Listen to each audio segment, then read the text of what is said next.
वो अपनी विचारधारा छोड़ने के लिए तैयार हैं और वो छोड़ने के लिए तैयार नहीं है, लेकिन तुम उन्हें पकड़ने के लिए तैयार हो।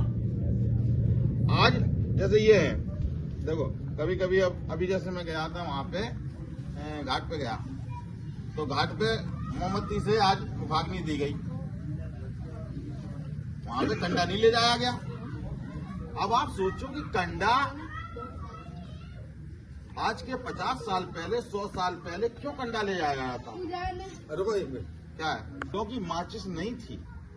हम आग का संरक्षण करते थे बरोसी में, दादा आपके जमाने में ऐसे ही था। और अगर मेरे घर की आज आग बुझ गई तो पड़ोसी के घर में जब आग जलती थी तो कलछुड़ी पे 4 तिलगियां लेके आते थे। अब वहां शमशान घाट निर्जन स्थान में था, अब बताओ वहां कैसे आग जाती? लकड़ी ले जाते, बुझ जाती। तो ये पाया गया कि कंडा एक ऐसा है कि उसका एक सिरा जला दो तो वो जलता रहता है, आग बनी रहेगी, सुलगता रहता है। तो कंडा चला गया।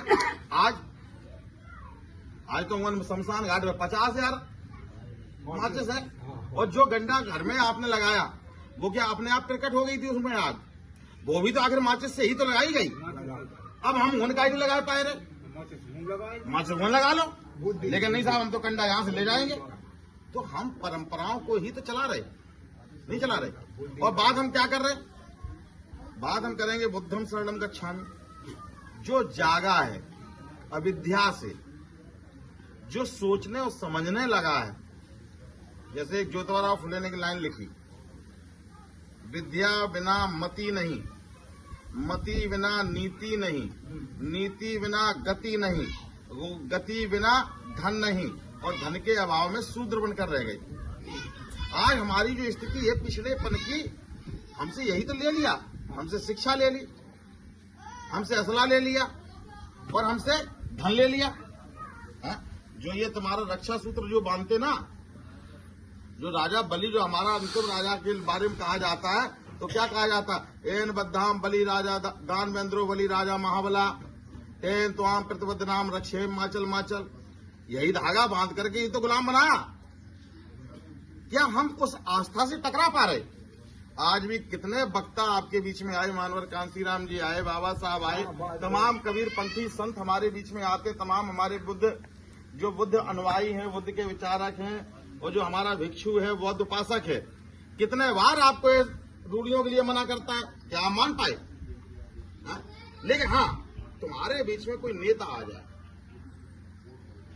आ जाए, सहयोग से हम बहुत बड़ी बड़ी बातें कर सकते हैं। एक एक दाने से बरसात की छोटी छोटी बूंदें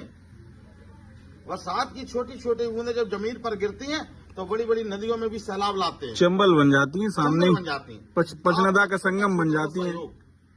आपका छोटा छोटा सा सहयोग, आपके कड़ का सहयोग भी बड़ी व्यवस्था को जुटा सकता है। लेकिन होता क्या है, हमारे यहाँ एक दिन उत्साह आता है, जैसे ये मूर्ति लगी होगी, बगैर उत्साह की नहीं लगी होगी। बहुत बड़ा उत्साह उस दिन हुआ होगा जिस दिन ये मूर्ति लगाई गई होगी, समाज में बहुत बड़ा उत्साह रहा होगा और सबने दिल खोल करके चंदा दिया होगा। लगा दी। अब आप एक मिनट में हम अपनी बात करें। अगर वही उत्साह, वही जोश हर साल अगर बना होता तो यहाँ अब तक जाने कितनी बड़ी मंजिल खड़ी हो जाती। बहुत कुछ हुआ। धन्यवाद। हम बजा रहे हैं। धन्यवाद।